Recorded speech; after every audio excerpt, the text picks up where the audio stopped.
Hello, happy Friday. Really excited to have all of you here. Very excited to have our amazing co-host today. Krystal, if you can make sure that you raise your hand so I can bring you onto the stage, that would be great. And really excited once again to dive into this topic. All right, so I'm going to bring you onto the stage. So many of us spend over 8 hours a day working. Some of us are working in an office, be working in all sorts of spaces. And so it's really important to think about, what are you doing with your time, right? How are you using that time? Are you making sure that you're giving yourself time to actually rest, right? And take care of your mental health? Does your organization, right, have activities, programs, and company policies designed to support healthy behavior in your workplace? That is what we're going to be talking about today. All right. So just as a quick introduction, if you've never met me or you've never been to any of my audio events, hello, hi, my name is Ikria. I also respond to Aqua and Akua. I'm a leadership advisor, L&D facilitator, speaker, and host of the Open Door Conversations podcast. Shameless self-promotion. Please make sure that you take a listen to this week's podcast episode if you haven't yet. And I work with reluctant, overwhelmed, and firefighting leaders through my coaching, speaking, and workshops. I just want to thank all of you again for taking the time to join me today, this Friday. You could be anywhere. All right. And this is really an opportunity for us to connect, to learn, and to share. And as you can see, we already have a lot of amazing individuals joining us on stage. All right. So if you do want to share your perspective, feel free to raise your hand and I will bring you on the stage because we also want to hear from you. But before we get started, I want to make sure that I invite my co-host, and that is wellness expert Krystal, to introduce herself. Krystal, please. Hello, hi there, everybody. I'm so glad to be here today. Thank you, Ikora. I really appreciate you inviting me onto your platform. So yes, my name is Krystal-Joy. I am a wellness advocate. I'm from London originally, but I'm currently based in Accra, Ghana. I am a yoga. I tend to call it yoga therapy, wellness therapy. I also work in corporate wellness as well, working for big institutions such as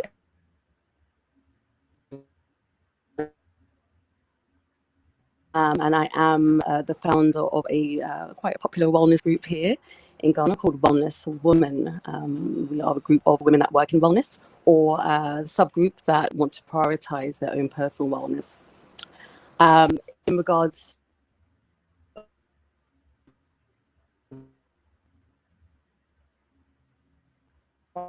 to your background, I'm digitizing for the last 15 years before having children. And so being able to combine wellness and corporate is definitely a passion of mine. So thank you for having me. Yes, thank you so much for that, Krystal-Joy. So excited to have you. And I know we have a bunch of other wellness advocates and experts also on this stage. But before we begin with our first question, I do want to know who else is in the room. So I just would love to do a quick poll. Just use the reaction. So just share an emoji. How many of you out there in the audience are also wellness professionals? Just let me know. Just react, use a little emoji to let us know. Are there any other wellness professionals in the house? Please, please let us know. I know we have a few on the stage. Yes. Okay, great. Okay, Stanley, nice to see you. Thank you for that. All right, the second thing, and we're just doing this just to get an understanding of our audience. How many of you are HR professionals, HR experts, HR executives in the audience? Let us know. Just use a reaction, or even HR consultants. All right. Marie Fulakeme, yes. Fulake, okay, great to have you. Yes, Tiffany, great to see you. Okay, all right. So let's go ahead and get started. And once again, I just want to remind everyone that this is a conversation for you. So please feel free to also ask questions and join us on the stage. But to get started, Krystal-Joy, I'd love to have your perspective on, is there a difference between wellness and self-care? And I ask this question because I've actually had some clients that talk a lot about self-care, but I still didn't feel like they were taking care of themselves. Mm. Okay, very, very, very good question.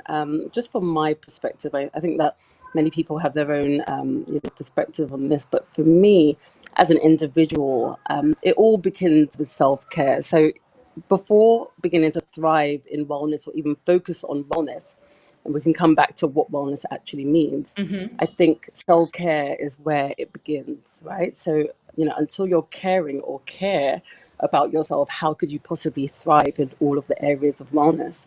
And that actually goes for companies as well. Like, if you want your company to thrive and you really care about your company, then you need to think about the wellness of your employees. So really, whether it's from an individual point of view or if it's from a professional, like company point of view, it's all attached.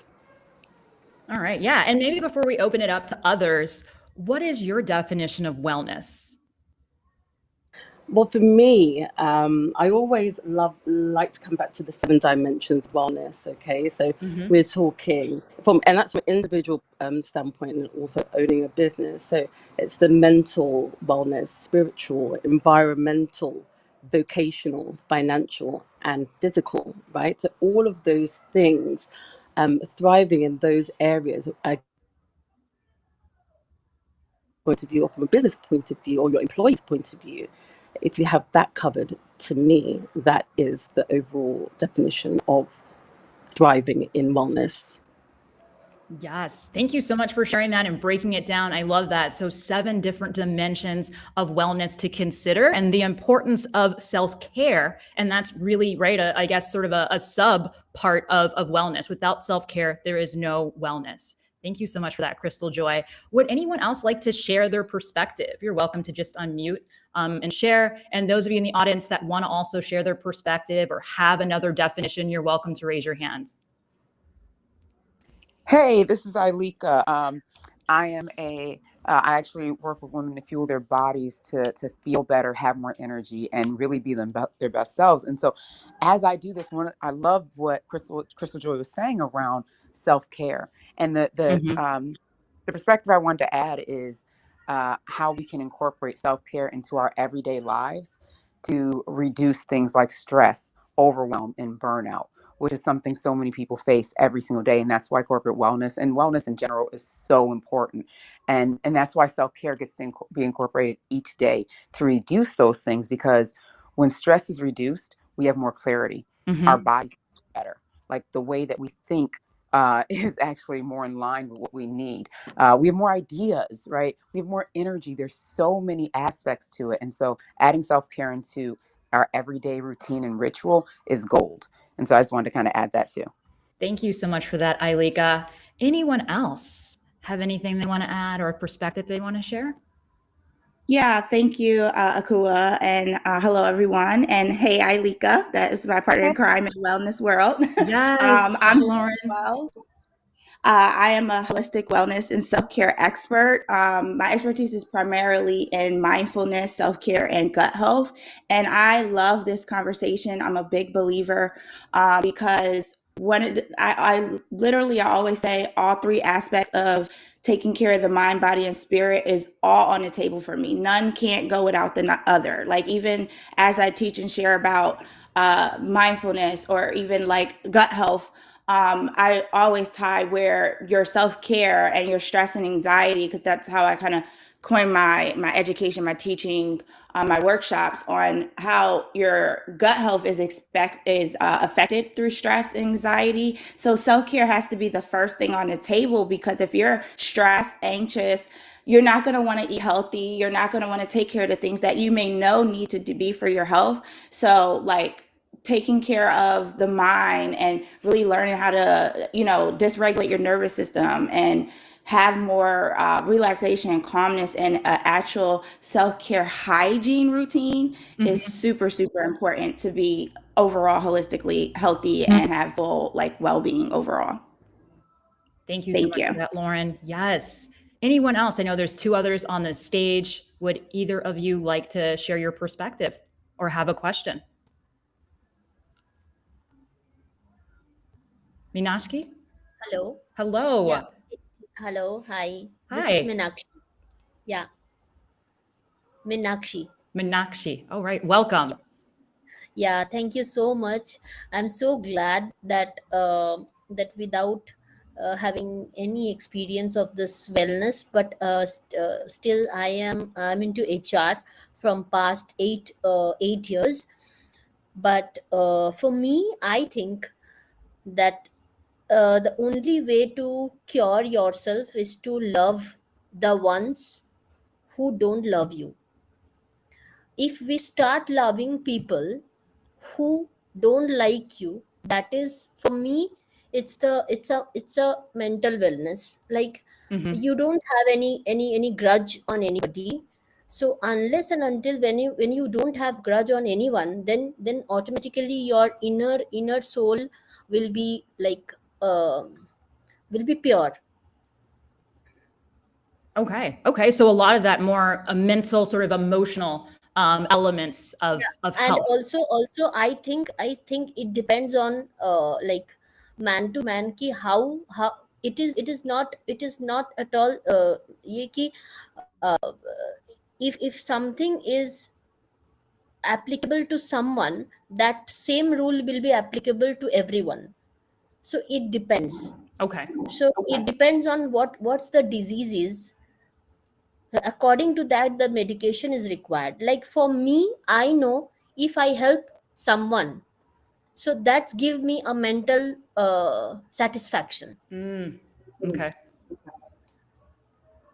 All right. Well, thank you so much for sharing that. And I'm curious, as an HR professional, does your organization have any policies or thoughts about wellness or any sort of wellness programs for their No, employees? no, they don't have that. Okay. That's why actually I want to join some organization where I can share my thoughts, where I can grow. Yeah. Well, you're in the right place. There are a lot of people, especially those on this stage, that you can follow, get in touch with, and I'm sure they have some resources that you can use and leverage. Thank you so much. Last but not the least, for me, love is the only thing to win everything in life. Oh, I love that. A great place to end. Thank you so much for sharing. Thank you. Thank you so much. Thank you so much. I just wanted to bring diversity to the group. That's why I raised my hand and came on stage. Just wanted to share that as an individual, one thing that we have to take care before we want to help others is to take care of self. And to take care of oneself, we need to know what makes us happy, right? As an individual, and you can't, even if you go to a doctor and ask them what will make you happy, that only you will know. So the things that make you happy, it can be small things, it can be big things, it can be goals, certain things that you want to reach. Anything that makes you happy, you need to know it and do it right now. You shouldn't wait until you are at a particular let's say thinking that once you get certain things, then you will start or focusing on things that make you happy. Your individual choice, see, once you're full, right, once your cup is full is only when you can give it to others. So that is my thought. Thank you. Oh, thank you so much for sharing that. And can you please pronounce your name for me so I can say it correctly? Yeah, it's just Sajid. You can just say Sajid. Okay, well, thank you so much for that. And that, what you shared really resonates with me, right? As someone who used to work in a high growth startup, recognizing that I can't support others, I can't do innovative and creative things if I don't feel good about myself. And I think what you've just shared is actually a really great segue to the next sort of topic or question. Krystal-Joy, we'll start with you once again. I think for some people in here, it might be obvious, but I'd love for you just to break it down. Why should companies invest in wellness? Why should companies be thinking about individuals and, their mental, emotional, the 7 different dimensions of wellness that you spoke about previously? Right. So actually, you know what? I did miss one, and I want to go back to that. It's also very important. Social wellness. Okay. So Okay. those seven things are really, really important, for individuals, but as well as companies. Now, I mean, when we think about it, how much money do you think companies are losing from sick days, from high turnover, having to retrain people, retrain newbies because they have a high turnover of employees?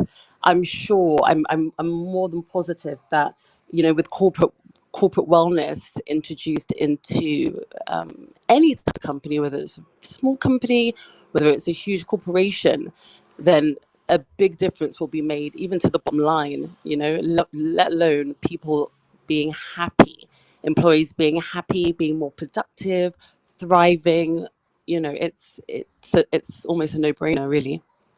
Yeah, really great points, right? So recognizing there's a lot of positive benefits to having people who are excited to be there and willing to do the work.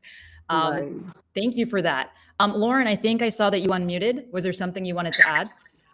Yeah, I wanted to chime in what Krystal-Joy said, and thank you for pointing out as far as like it needs to be important. I even heard Meenakshi, I hope I said your name correctly, excuse me, but I heard you say like, as far as like you work in HR and your organization don't really prioritize mental wellness, and you're looking to create like, groups in this way. When Krystal-Joy said like, just imagine how much money is being lost, there is actually statistics and studies out there. Literally, like 1/5 of the U.S. workers overall rate their mental wellness either fair or poor. Like they actually are having a lot of challenge, overwhelm, and 81% of employees are now, especially based on 2022, are looking to leave. I actually personally know people, but they're leaving workplace or looking to navigate to more companies that literally support mental health and prioritize that work-life balance, have organizations to support that. And being that there is such a high percentage of unexpected leave of absence due to mental health challenges, call outs, there has been across, as far as generalizing, where in the U.S. workforce, I can't speak everywhere else, that due to missed work, they're estimating a cost this year that's costing the economy of $47.6 billion. Wow. Of loss of productivity. So it's super important. I know that we got to make money, we got to do our things, but if you are mentally well, you're more productive, which increase your profits. So it needs to be super, super important that organizations start prioritizing that, because especially after the pandemic, the workers are feeling very bogged down, tired. I personally, even my own personal clients that may work hybrid, work from home, they're doing everything. They're working longer hours because they're home and they're just trying to like work in. The mental health anxiety is at an all-time high. I also work with a mental health clinic, so I have to like know these things. So I'm here to say, and I'm so glad you're creating this conversation here, because there's going to be a major loss for organizations if they don't start prioritizing wellness within their workspace, because these employees are looking for workplace satisfaction that adheres to that. Yes. And I saw a lot of people clapping. I think a lot of what you shared, Lauren, really resonated with a lot of individuals here. Yes, I see some clapping. Krystal-Joy, before I open it up to everyone else, was there something you wanted to add? Yeah. Just on the back of what Lauren said, great in terms of the stats. Thank you so much for sharing that. I really appreciate that. I think it's definitely since the pandemic. I think most of us know that mental health now has just become so important. We're realizing what life is supposed to be about. Is it about money, or is it about being content and happy within your state of mind? And as I don't know, I can't remember who it was, but talking about your mind, body, and spirit, right? So all of these things, and I don't know about you guys, but I know people that have actually taken pay cuts to go into companies and where they felt more valued and where they saw a lot more future benefit, even, maybe where they were able to have some sort of percentage in the company. Or again, I'm talking about vocational wellness is one of them, right? So are they actually happy? Are they thriving in what they're doing? Do they feel personal satisfaction, right? So this is all of this is it's combined, as to what is really, really important at the end of the day for employees. Wow. Yeah. Really great points. And I think that now more than ever, right, because it's so much easier to get access to other opportunities online, and see what else is out there. I think people definitely feel a bit more mobile and are more motivated to find places that align with their values. So thank you. Thank you both so much for that. Anyone else want to share their perspective on why it's important to invest in wellness? Or is there anyone maybe in the audience that wants to ask a question, or has some thoughts they want to add? Can I share? Please. Yeah, I completely love what Krystal and Lauren focused on. And one aspect of that is we are looking at loss of pay and loss of leave, or the number of leaves. But we also, I think Lauren touched upon it. One important thing is productivity, right? Mm-hmm. And the other thing is of individuals knowing, not knowing whether they're having a burnout. So those are the challenges that do the employees know that they are in the phase of burnout, and are they communicating that with the company, or are companies even realizing why people are active? You might have an employee for 5-10 years who's working perfectly fine. All of a sudden you find that his behavior has changed, or there's some aspects of that which you find different. Are companies investing time and effort and money to identify why that employee is behaving the way that he's behaving? What are the challenges that he or she is facing?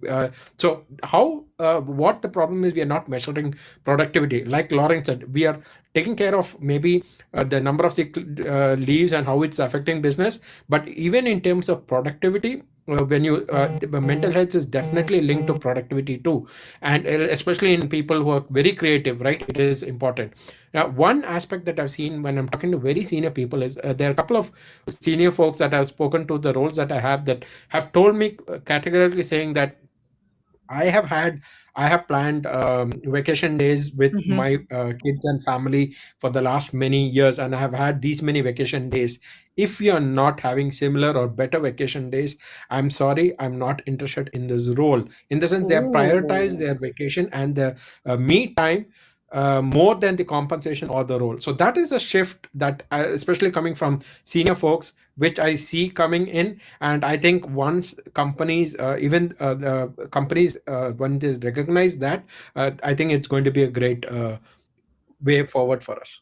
Wow. I love a lot of what you shared.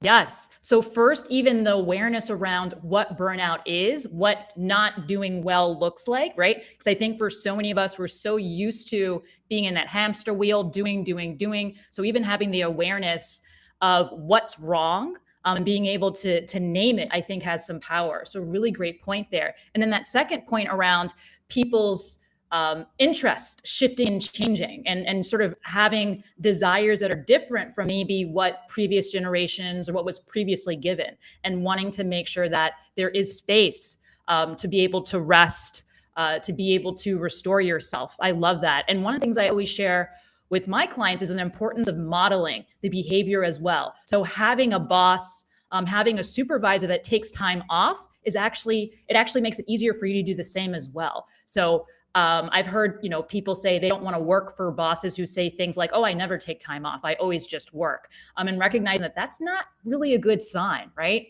So really great share. I saw Lauren unmute, and then I saw we have two amazing people, two other favorite people of mine join. So Lauren, please go ahead, and then we'll invite some of the new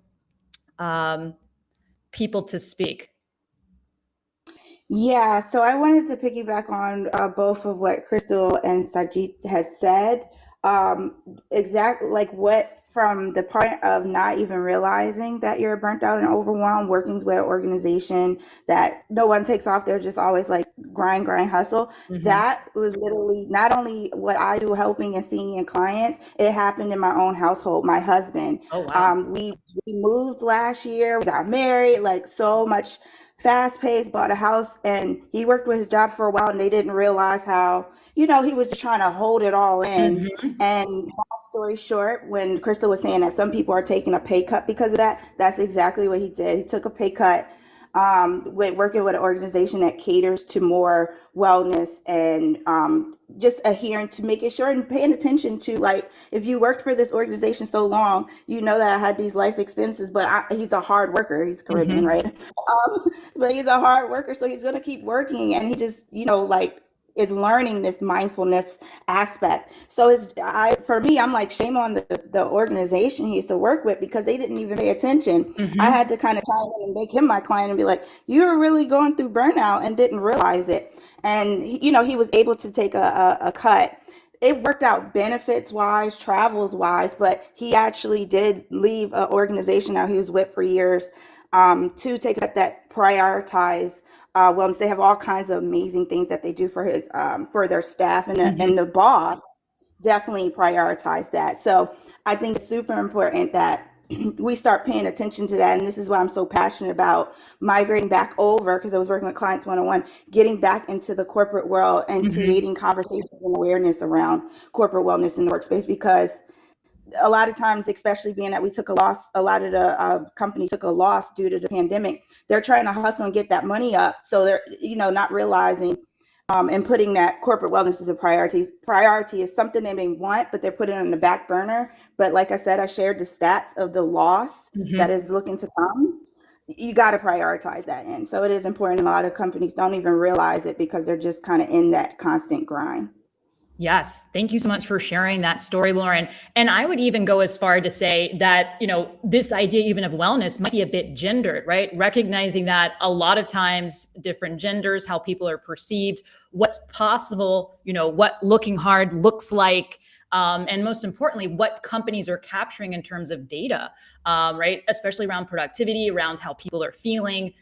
Do companies have sort of like temperature checks and things like that? Do they have, managers that are even aware of some of these things that can happen when people are overworking, or even what burnout is? So really great points, Lauren. So we've had quite a few people join us on the stage. I wanted to see just maybe an order of people who joined.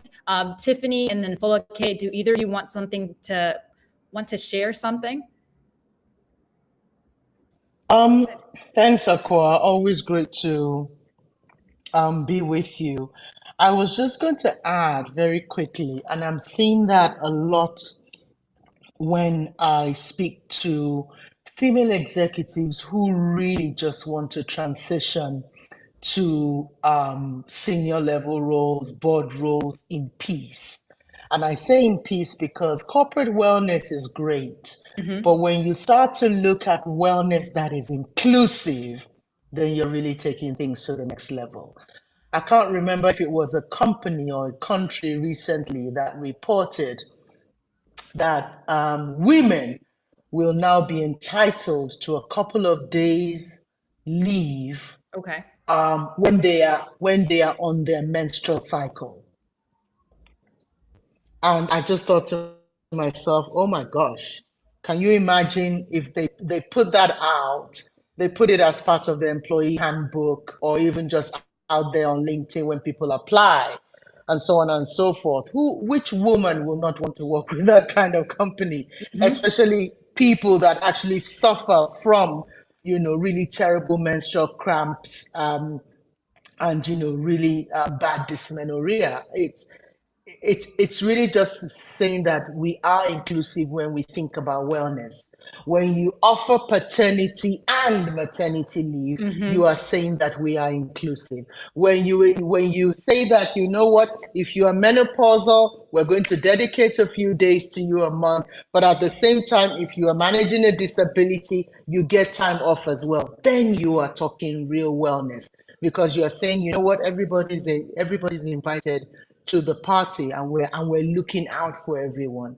So I think where we talk about retention, we're seeing more and more women, especially, I'll tell you, transition into organizations or into spaces where wellness is inclusive. Thank you, Aqua. I love that. Thank you so much, Folake. And so Folake is an HR exec, so she knows these things. Tiffany, I saw you unmuted.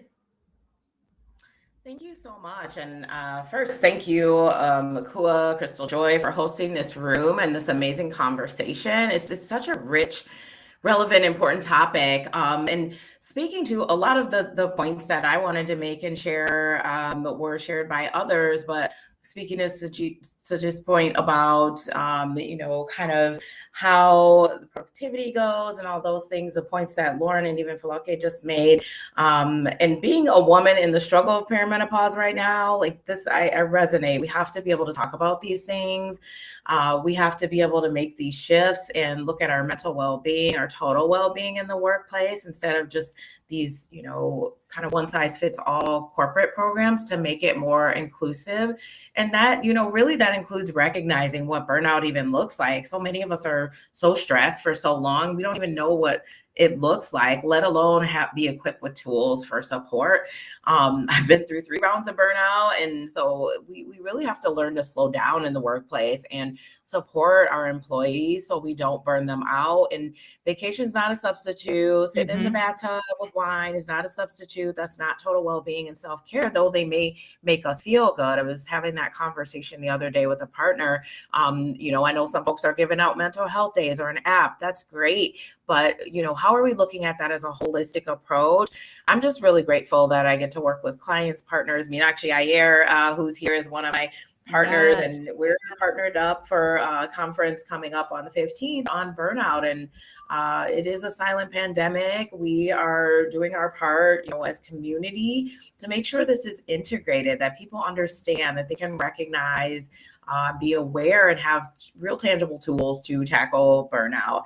And so I think she joined the stage as well. So, but, our goal is looking at the future of work. How do we bring humanity back, equity? Someone mentioned, women's inclusivity. I think it was Floke, but I'd love if, she wanted to share more too. I can yield the floor. Yeah, that sounds good. Yeah. Thank you so much, Tiffany, for joining and for sharing, right? The fact that you have a resource, a conference coming up to support people with this. Minashi, was there anything you wanted to add? Yeah, absolutely. Again, thank you so much for doing this. And in the interest of time, I'm going to jump right to it. So a couple of points really stood out for me. One is the point that Sajid made about the senior leaders prioritizing their personal well-being vacation days and using that as a point of negotiation, if you will, when considering newer roles. And also this menstrual leave policy that a lot of companies and even countries are building into regulations. This brings up the point of equity for me. And given that this International Women's Day, the theme is embrace equity, when anybody says, and I was guilty of it until about a year or so ago, when we hear this phrase that everyone has the same 24 hours in a day, everyone has the same 168 hours a week, it's really absolutely nothing could be farther from the truth. Because when you place the lens of equity on this, you realize that not everybody has the same number of hours in the day, because it depends really on your life situation. It depends on who all you're supporting in your ecosystem. So someone that has caregiving responsibilities for their children and aging adults, or someone that lives with disability of any sort, visible or invisible, it takes much longer for you to do the same things. And so, and that lens of equity applies in organizational hierarchies as well. I have found that there is much greater support for senior leaders and executive leaders to take that time that they need. And, there's much larger organizational support. Yes, granted, you also see people experiencing burnout, and women, particularly women leaders, leaving executive roles in droves. All of those, what's the word I'm looking for? Contradictions coexist. But I think that looking at policy and looking at how companies evolve their practices, the equity needs to play a big role in that. And I think we're missing that largely. So for me, for example, talking about menstrual leave, then you get into this of, okay, there are people who identify or who may not appear as women, but they also menstruate.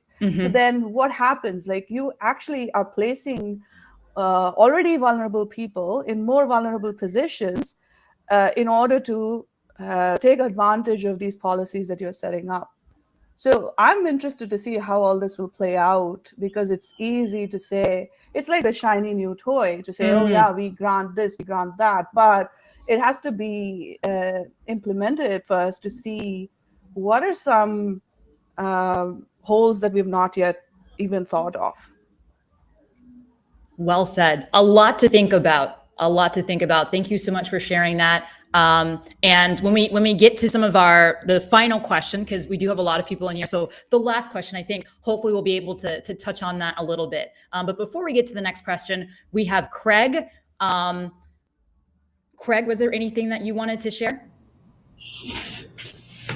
Hi, Aqua, Hi. and good evening, good afternoon to everyone.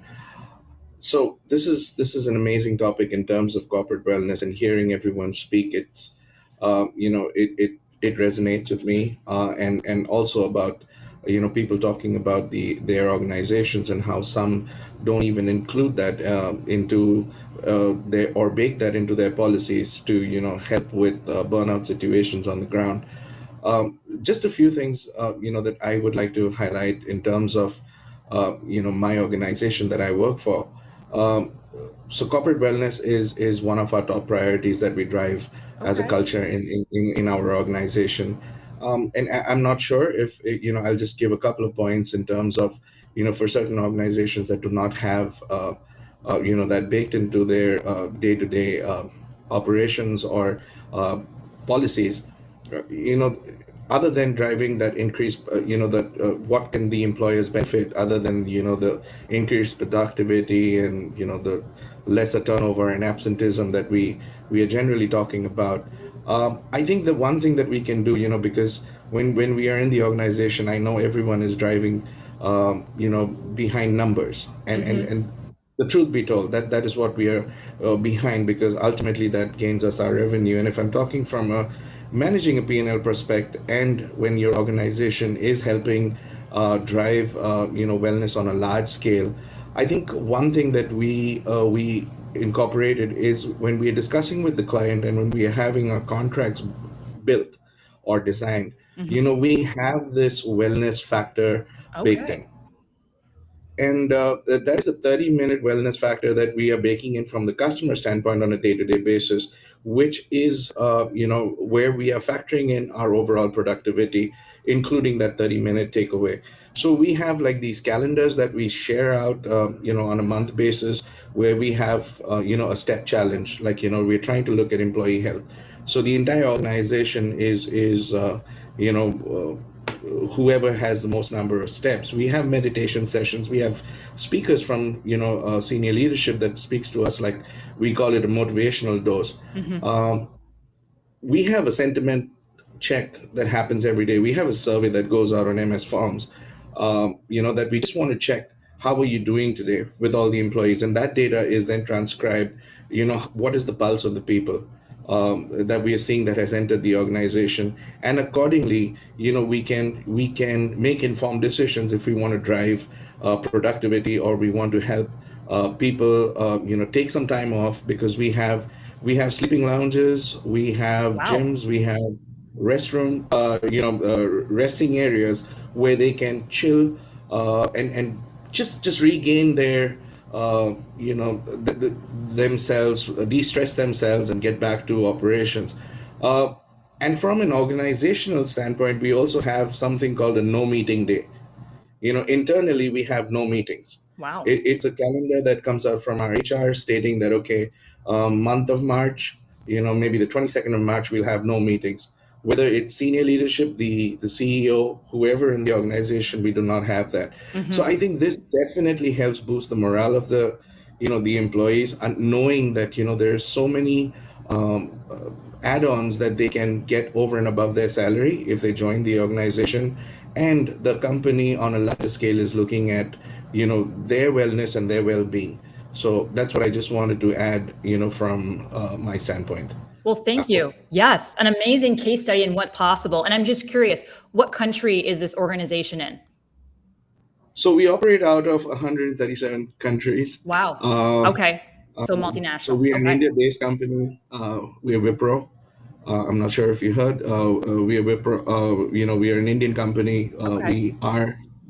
We have our presence in most of the countries, Incredible. and we do have these sessions, and you might see them on LinkedIn as well, where these pointers that I'm talking about is more just to highlight how we look at from an employee standpoint. Yes, we do have burnouts, which are there on a day-to-day basis, but these few things that an employee looks forward to is definitely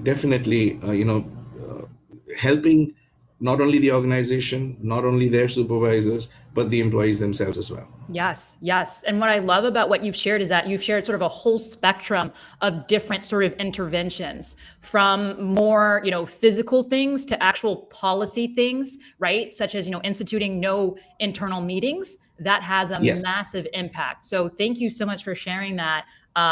Incredible. Yeah. Thank you so much, Aqua. All right. So we have Push. Nice to see you again, Push. Was there something you wanted to add? Yes, Aqua, I'll be very quick. Greetings to all the beautiful people here. We're working very hard. So, I think the word corporate evolved from this is my thinking, okay? I'm Okay. not reading anything. So, cooperate. So, we come Ooh. together, co and operate. That's how I think the word corporate must have evolved, okay? Now, Aqua, just 15 seconds, okay? I'm going to Please. say something to the audience and to the people.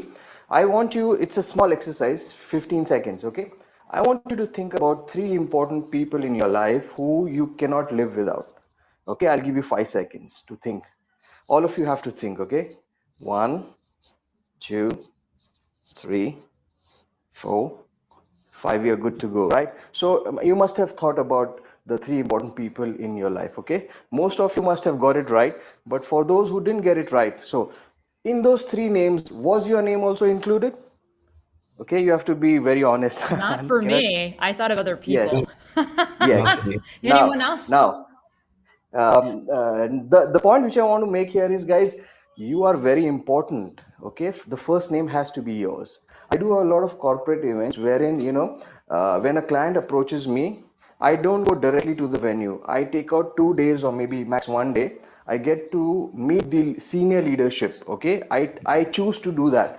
And the people who do not have time for me, because when I go, it's not just about communication skills, it's not just about leadership skills or women empowerment. If your leaders don't have time, I get to know what are the pain points. So wellness is very important, and I'm so happy to hear all of you. Craig spoke a lot of things which are very important. Sajit is there, all of you for that matter. So I'm enjoying in a productive way. So always remember, priority has to be you. If you are fit, you can take care of any relationship, whether it's personal or professional. Over to you.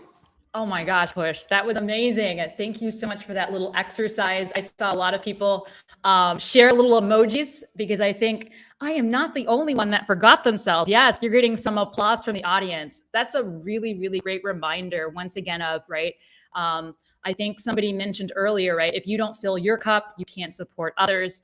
There's that other sort of metaphor around where you put your mask on, your oxygen mask on before supporting others. So that's a really great reminder, Push. And I also love how you've identified, if you are a service provider, to make sure you're working with companies that are really walking the talk. And so if they can't make time to meet with you so you can support them, they probably are not going to be a really great partner. Or maybe they're doing more performative wellness. I love that. Thank you so much. All right. So before I ask our last question to our co-host, Ailika, was there something you wanted to add?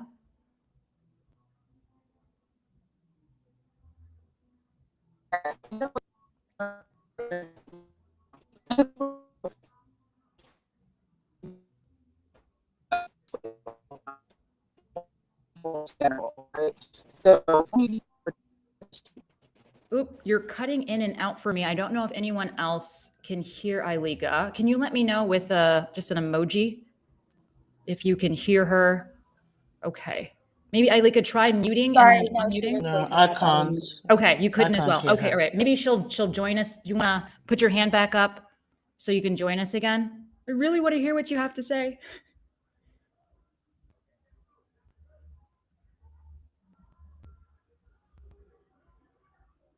All right. Well, Ailika, if you want to to share, please feel free just to raise your hand again and I'll bring you back up. But I'd love to get back to our co-host, Krystal, to ask her the next question.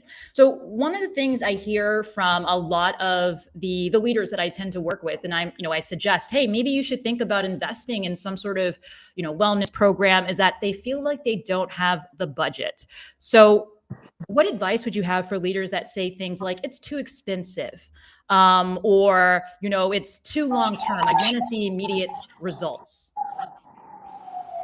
Well, honestly, I mean, Craig, the list that you gave us, when you really, really think about it, a lot of that is not extremely expensive. Okay, what it is in terms of expense is time. Do you have the time? Do you have the time to sit down one to one and ask your employees, not how are you finding the job, but how are you? Like, how are you doing? There are a lot of things, even just starting from that base and just figuring out, like, the energy behind, the employees, how are they doing? That doesn't cost anything. Yes, it's time. Yeah. And things like Craig mentioned, doing surveys off the back of that, like, that could be anonymous, like, just to gauge the energy of the company, gauge how happy people really are. This doesn't cost anything. And then there are things like Craig mentioned about doing, I think you were doing a step challenge, but you could do meditate. I think you mentioned also meditation. I've listed that also. Doing walks together, health walks. I've hosted that for various companies over here. Workshops, having speakers, as Craig also mentioned. There are things that can be done that don't really require a lot of money. But it does require time. And if they do want to start implementing things that are, more tangible, more visible, then also collaborating with companies in the area. How about gyms, spas, chiropractors, all of that, where you can have specific days that you go, you get discounts, or, maybe there are companies in the area that want to show off their services. Yeah, I'm a really big believer in sponsors, collaborations, all of that. Maybe they want to, you could get a really reduced rate. There was a company that I worked for recently, and they wanted dry cleaning services. And so really all it was is that I connected with a company that was around the corner, and they were able to implement that service for like a really, really minimal amount. And the benefit of that was on their off days, on people's off days, that they would know that this company does a good job, and they would use them on off days. So there are things that can be done without spending a whole lot of money. And if I'm honest with you, if companies are saying that they are losing money, then saying that you have no money for it to resolve these issues is merely an excuse in my eyes. Yes. Well said. I love that. So recognizing that you can start somewhere, right? The starting somewhere could be, building processes or showing leaders and managers that the easiest thing to do is just to have conversations. I love that, right? So recognizing it could be as simple as a conversation or as complicated or well-planned as a walk. I love, right? That really could be a range here. And I just also wanted to add that, Krystal-Joy, I think you do an amazing job with your network, the Wellness Woman, a network that I'm a part of, to help also create those spaces for collaboration as well. So I love that you're sharing things that you do yourself. And that you've created yourself as well. Thank you so much. Thank you. All right. Anyone else want to share their perspective or thoughts that they've kept in mind in terms of dealing with, I don't have the budget, I don't have the time, or maybe if there are any questions as well from the audience that anyone wants to ask? Meenakshi, I think I see you unmuted. Please feel free. Yep. Thank you. I think, this question around investing, and it always seems to be the question about money and time. And as I was hearing all the other speakers, Krystal-Joy and the others who spoke before that, something that came up for me is that it's more than these tangible things that you put out there as options for wellness and personal care. I think the biggest challenge is in changing leadership behaviors within companies. So, one of my corporate clients, for example, where I did this extensive leadership development training and group coaching program, there was so much impact from that, but they acknowledged that one of their struggles was how to keep it going afterwards, right? So once the program, so this was like a 3-month program, once that's done, that time that they had invested in the program, they were somehow not, it was not very easy for them to protect that time on a continual basis. Right. So if the leadership behaviors are around rewarding this go, go, go mentality, if you don't take pauses during the day, and if that's not normalized, there's this fantastic TED talk by Lisa Bodell, and when she talks about, she says, thinking has become a daring act. She says, when is the last time you walked into somebody's office and saw them just sitting there with their hand on their chin looking out the window?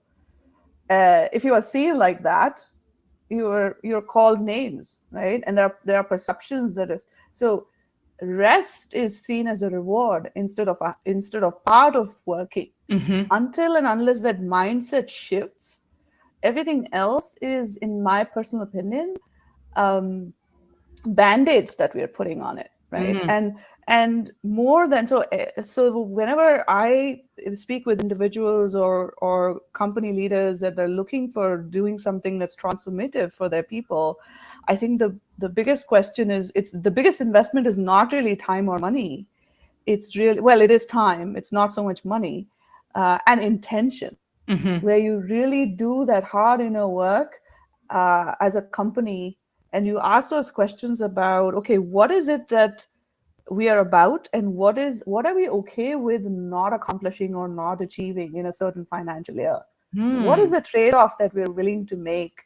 And I think that is one of the hard questions that leadership needs to answer for themselves very truthfully in order for them to make any sort of progress. Otherwise, we'll just have these sort of, this benefits package, if you will. I've been in environments where the company touts unlimited vacation or flexible PTO as a benefit. And I've spoken to, and not all parts of the organization, again, this is equity, goes back to equity, not all parts of the organization is able to avail of that benefit because of their job roles, right? So it's all absolutely fantastic to say that, oh, we as a corporation have all these benefits, but it takes a lot of intention and a lot of intention to really drill down and see how it is being availed of, and what is the actual employee experience around these benefits. Yes, well said, right? So recognizing that, once again, right, it can't just be these individuals that are making all this change, right? I hear that as well when people talk about resilience. You can be as resilient and strong as you want, but if you're within an institution or organization that, just constantly is pushing you down, there's really not much you can do.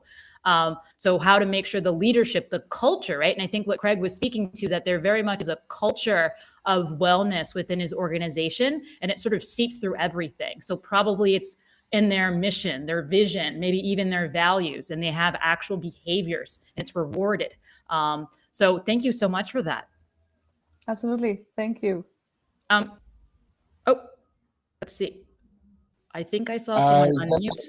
Go ahead, please. I just had completely agree with what Meenakshi and Craig said, but I also would like to differ in what they said, right? I understand that very early in my career, my mentor asked me, who is responsible for your career growth? And I said, yes, it's the company that is responsible, but who is really responsible for you and your growth? Then he made me realize that at one point in time that you had that power to say yes or no. If you don't have the environment, then it is before it affects you, you have to make the choice whether you want to leave and make the decision where you want to find a better at certain times you can fight, you can wish for. Our wish list is huge. Unfortunately, not all companies, like what Meenakshi said, you might have a lot of vacation days, but if that environment to take them is not there, and if you don't think that you should take it, and people defer it, right? It's a very simple thing. right? But you have the choice to make, and if you don't make that the choices for you, nobody else is going to make that choice for you. Whether you wish to say in the organization that cares about your mental health or not, whether if that option is not there, then what is the next step, right? You have to make the call until and unless this is coming from the mental aspect of it, right? It will start to affect your mental health, it will start to affect your personal health, and everything around you will crumble. And if you are looking at only your work, you'll reach a point in time when that work will be worthless, right? Or that designation will be worthless, and all that will remain is your relationship, your mental health, and your physical health. So that choice of when to say yes and when to say no, that power, we have it only with ourselves. The moment we give that power to someone else, it's a lost game. Yes, yes. And I love also that you share that you can have policies on the books technically in place, but there could be sort of an implicit sort of culture where, just because it's on the books doesn't mean it's something that people do. Minashi, I saw that you unmuted. Did you want to? Yeah, I just wanted to add, second what Sajid said. And I think that this is where our personal power, which has nothing to do with our work titles, job titles, because titles come and go, titles are given to us, so they'll as quickly be taken away. So keeping our sense of agency and our personal power at the core of all our decision making, I think it's very important. And I also want to just piggyback of what Tiffany was sharing earlier and put a plug in. This is one of our this is the main reason why we are hosting our conference in 15 days, in 12 days from today, on March 15. We're talking about burnout, the silent pandemic, creating sustainable recovery by embracing equity. That's the whole concept and the theme that we're talking about. And we are really going to talk about how we are going to model what your back-to-back meeting fill day will look like in that half-a-day event. And I think that, and I just wanted to add that because what Sajid talked about, retaining our personal power and ensuring that we are making decisions in that context, asking ourselves, okay, what's our trade-off here, and what are we willing to not have or not be, and what is most important to us. I think asking that is very important, and I thought that it would be a good place to also plug in the conference info. Thank you. All right. Thank you so much for that. If anyone is interested in the conference, make sure that you follow Minashi so you can learn a little bit more. I will be going to the conference as well. Craig, I will let you go, and then we're going to wrap up because we are getting close to time. Please, Craig. Absolutely. So I just wanted to add, hearing Sajid and Meenakshi, just wanted to add the drive that comes from, top down, and a culture, being embedded into our values. How do we measure it? The measuring factor, we do have an EPS, which is an employee perception survey. Now that is tied to, your bonuses. So would you want the survey is something that goes out to the mass population. There is no way for you to tweak that survey because it's going to be unbiased, and they would just go ahead and rate what they've seen right from the office space to what were the activities that were conducted. We have the value sessions which we conduct as well.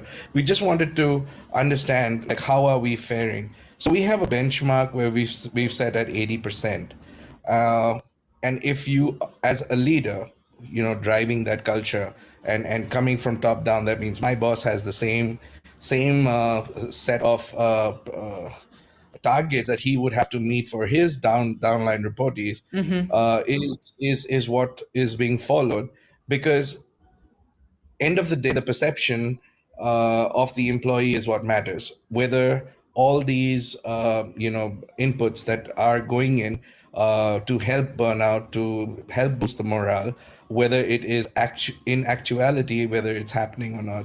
So just wanted to highlight that yes, we do have a survey. We do publish that the survey to leadership, It's tied to your bonuses. So, it's a drive in the organization. Really, really interesting. So if anyone wants to learn more about how to create sort of an organization around wellness or center around wellness, make sure you follow Craig or connect with Craig. I definitely will be following up with you to learn a little bit more. But due to time, we could continue talking. As you all can see, this is a conversation that everyone wants to have. It's a very important conversation. And so maybe we will host another LinkedIn audio event on this. If anyone's interested in co-hosting with me, make sure you reach out. But I did want to let Krystal-Joy have the last word. What is the most important thing you think everyone should take away from this conversation, Krystal-Joy? I think a couple of you have said it best, if I'm honest, and it really does start with self.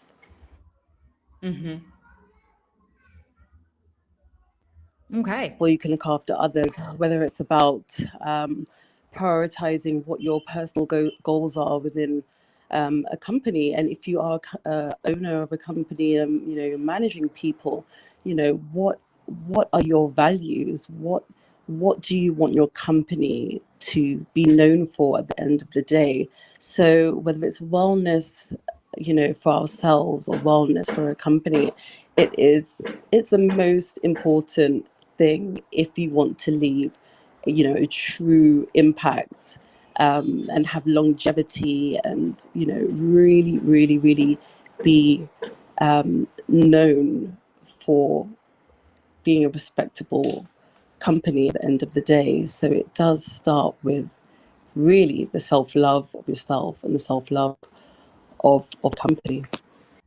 I love that, right? Recognizing it starts within. Thank you so much for that, Krystal-Joy. How can people find you if they want to learn more about what you do and learn more about, your organization, Wellness Woman? Well, you can just connect with me via LinkedIn here. Wellness Woman is a group for women that work in wellness or, they want to prioritize their wellness. And we are currently based in Ghana, but I'm very happy to, collaborate. And if people want more information about what's happening in West Africa, then I'm always open to share all the amazing things that are happening here. So you can reach out just here via LinkedIn. Incredible. So what you can do is just click on her lovely little head icon. And then if you click on the 3 dots, you can follow her. You can connect with her there. I just want to say thank you all so very much for those of you who joined me on the stage. Sadiq, Push, Craig, Ailika, Foloke, Lauren, Minashi, Tiffany, thank you all so very much for joining me, sharing your perspective. I definitely will do another audio event around this topic because I think it's a really big one. So feel free to reach out if you want to co-host or join me again. Just thank you all so much. I know it's Friday. Once again, you could be anywhere, but you are here. So thank you. Enjoy the rest of your day. Have an amazing weekend. And I will see you next week at the same time. Bye, everyone. Just a thought. Please continue this conversation with people that you love, and let's keep it going. Yes, I love that. With people you love. Thank you all again. Enjoy your weekend. Bye-bye.